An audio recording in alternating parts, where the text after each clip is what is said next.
Princess Point. And you'll notice these small islands dot the shoreline here. Those are all man-made. Man-made small islands. They were put in, again, to appease the Ministry of Oceans and Fisheries. But when they did the environmental assessment for the construction of the trail, they said, no, you can't put a trail in there because you'll be killing, you'll be destroying fish habitat. I'm not sure how that logic works because that trail never gets close to 6 feet of water. Anyhow, to keep them happy, they put all these islands in, and they're all interconnected under the water by a big culvert full of sticks and stones and stuff. And what that does is allows the fish that breed in Coos Paradise, which is the body of water on the other side of this rise, come through the canal here, and come along this shore and have a place to hide from their predators. So that kept them happy. The interesting thing is, nothing was planted on those islands. They were just big piles of rocks that were stuck in the water. So everything that's growing on them is migrated to the shore. Blown over by the wind, brought over by birds. It just shows you that if you make a space, nature will fill it in very quickly.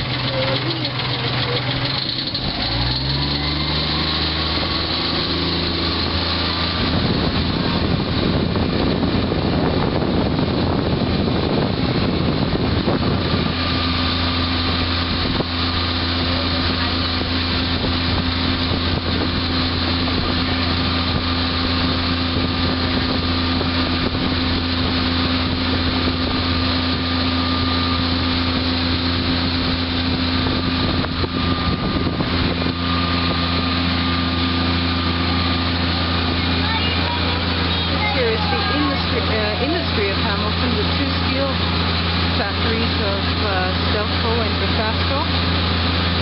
This is the Hamilton Harbour here. We're now going in the direction of the Desjardins Canal, which connects the Hamilton Harbour with Coos Paradise. I had a feeling we were going to go in there. It's a very, very nice area. I was just here yesterday with last weekend with a bicycle actually, and it's completely different seeing it from the water now. Just at the entrance to the Desjardins Canal, that's a commercial canal. It used to go right up to the town of Dundas. And it was the brainchild of a fellow by the name of Pierre Desjardins, who was a Dundas shipping clerk. After the War of 1812, there was a big competition between the 3 communities, Ancaster, Dundas, and Hamilton, to see which community was going to become the big kahuna in the area. Well, at that time, Dundas had an advantage over the other 2, because they had all sorts of streams where they could build mills and power. But what they didn't have was access to the lakes to get their goods out to market. So Pierre came up with the idea and formed a company to build this canal. And unfortunately, he died before it was completed, but they did complete it. And it was economically viable for about 4 years. And then the railway moved in. It took most of their business, and the fact that it cost a lot of money to rent it all the time, and open that is the Desjardins Canal, reaching Hamilton Harbour.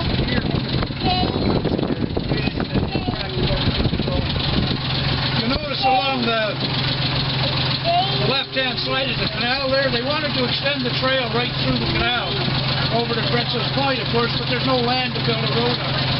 So what they did was they built 8 big concrete boxes, floated them over there, joined them together, and hinged them to the shore. So it makes a floating roadway. So as the water level changes in the canal, the roadway just goes up and down with it. And that allows the bikers and rollerbladers and our trolleys to go over there.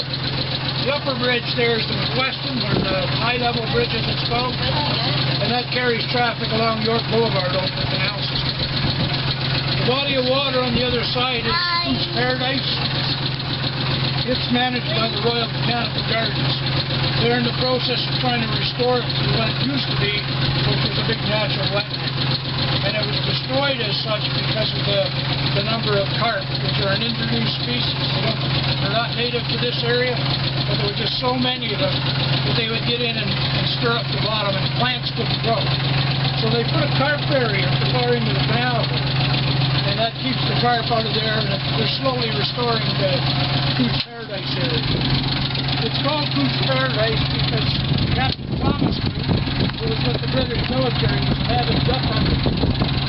He would go down there, so many ducks at that time, he didn't even have to aim. He just point his gun up in the air and pull the trigger and hit something.